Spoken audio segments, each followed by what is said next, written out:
Casey Concepcion, tanggap na nga ba ang kasawian sa relasyon nila ni Piolo Pascual?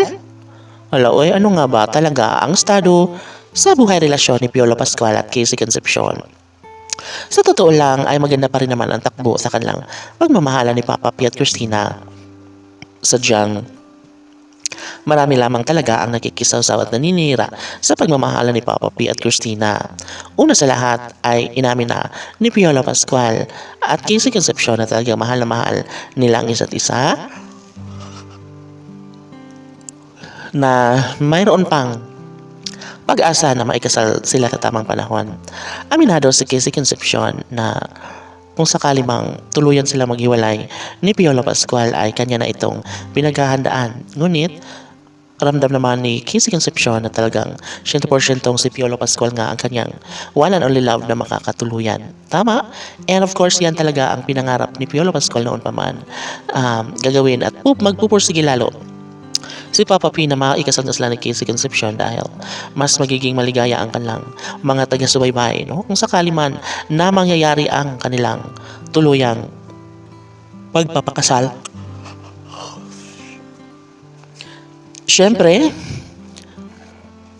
mas malaki ang kasiyahan sa puso ni Christina dahil nga naman si Papa P ay talagang sobrang sulit ang pagmamahal at focus ito sa kanyang tunay na damdamin para kay Christina, kaya naging kampante muli ang mga tagahanga maging si Christina dahil nga naman alam naman natin na hindi kaya ni Papa P na tuluyang mawasak ang kanilang pagmamahalan. Dahil dito mas pinaburan at mas ibinigay ang 100% pag-ibig na nararamdaman ni Papa P para kay Christina. Laging nasa isipan ni Papa P ang kanilang tunay at wagas na pagmamahalan.